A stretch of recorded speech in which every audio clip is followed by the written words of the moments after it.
Vous savez ce qui frappe quand on observe les personnes qui ont fait un virage à 180 degrés dans leur vie, là? Ce n'est pas tant leur discipline, ni leur courage, même si ces dernières sont à saluer. C'est le moment où elles ont cessé d'attendre que leur environnement change avant de changer leur position intérieure.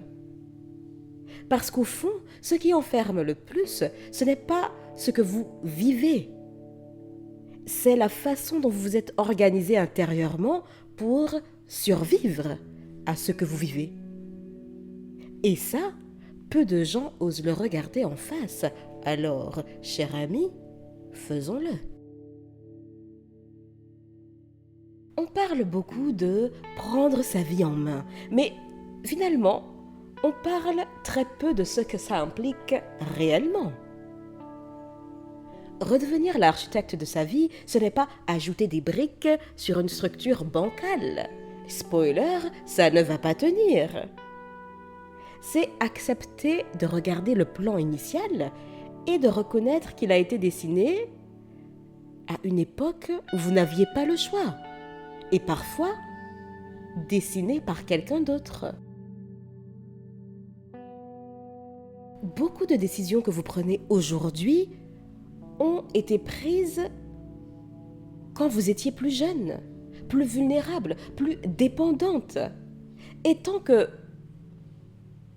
ces décisions ne sont pas réactualisées, vous vivez avec un plan qui n'est plus adapté avec la personne que vous êtes devenue, avec la personne que vous voulez devenir, que vous êtes en train de devenir. Allô, mise à jour? Oui, j'arrive.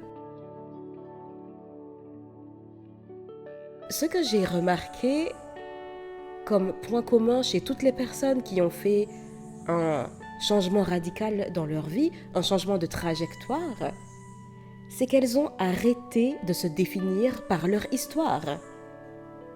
Elles ne l'ont pas nié, elles ne l'ont pas non plus minimisé, mais elles ont cessé d'en faire leur carte d'identité.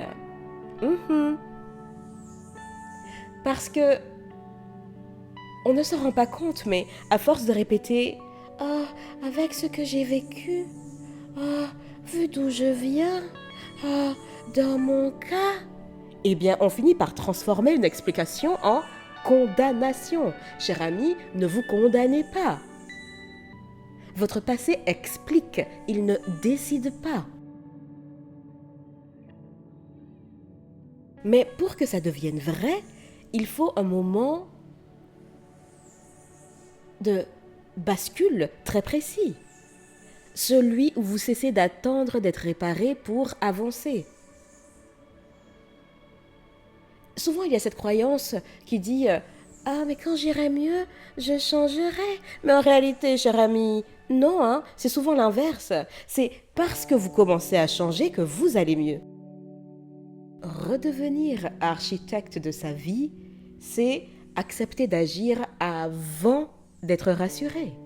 D'ailleurs, si vous attendez d'être rassuré avant d'agir, vous n'agirez pas beaucoup, hein? C'est accepter d'agir avant d'avoir toutes les réponses, avant de se sentir légitime, avant d'être sûr. Et oui, c'est inconfortable, mais c'est aussi là que la liberté commence. Vous savez, beaucoup de personnes restent bloquées, mais pas parce qu'elles ne savent pas quoi faire. Hein. Souvent, c'est parce qu'elles savent très bien ce qu'elles devraient arrêter. Arrêter de se suradapter, de se minimiser, d'attendre la validation. C'est arrêter de rester dans des environnements qui les éteignent, qui vous éteignent. Et oui, ça demande de se choisir sans être sûr d'être comprise. D'ailleurs, spoiler, vous ne serez pas comprise, mais ça, ce n'est pas votre problème. À ce stade, une question revient souvent. Mais comment on fait concrètement? Parce que oui, c'est bien joli ce que tu me dis là, Jessica, mais en vrai. Eh bien, Je ne pense pas qu'il y ait de réponse toute faite, mais pour sûr, ça commence en changeant votre centre de gravité intérieur. Très clairement, c'est passer de mais qu'est-ce qu'on attend de moi à qu'est-ce qui est juste pour moi? Et tenir cette question assez longtemps pour que vos choix commencent à s'aligner. Ce n'est pas l'ensemble du parcours, mais le parcours commence par là. C'est là que le travail intérieur devient indispensable. Celui où vous prenez le temps, peut-être pour la première fois, de vous retrouver sans rôle, sans masque, sans performance. Parce que vous ne pouvez pas bâtir une vie alignée si vous ne savez plus vraiment qui habite à l'intérieur. Nombreuses sont celles qui vivent en mode réaction permanente. Elles répondent aux urgences, aux attentes, aux peurs. Redevenir architecte de sa vie, c'est faire une pause, un espace, un silence. Et dans ce silence, quelque chose apparaît. Votre boussole, votre propre boussole. Et en parlant de boussole, je vous invite à vous reconnecter avec la vôtre en découvrant mon programme Voyage intérieur, 7 jours pour se retrouver. Vous verrez le lien en description ou en tout cas sur mon site Un pas vers soi. Parce que parfois, 7 jours peuvent tout changer. Non pas dans votre vie, mais dans votre perception de cette dernière.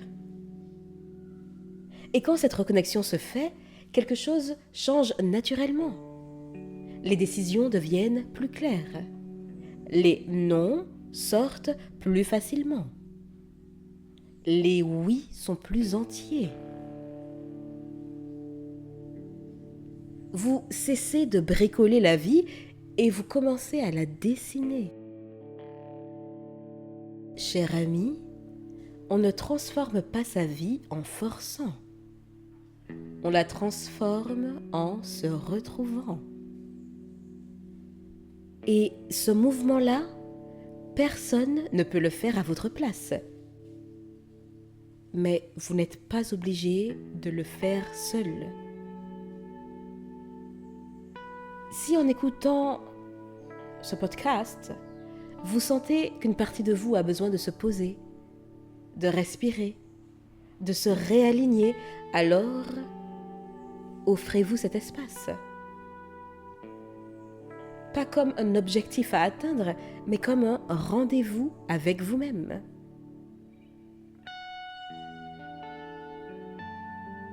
Parfois, 7 jours suffisent pour remettre de la clarté là où il y avait du bruit, pour remettre de la présence là où il y avait de la fuite, de la douceur là où il y avait de la dureté. Et à partir de là, tout devient plus simple à construire. Je vous dis à très vite dans la 3e et dernière partie.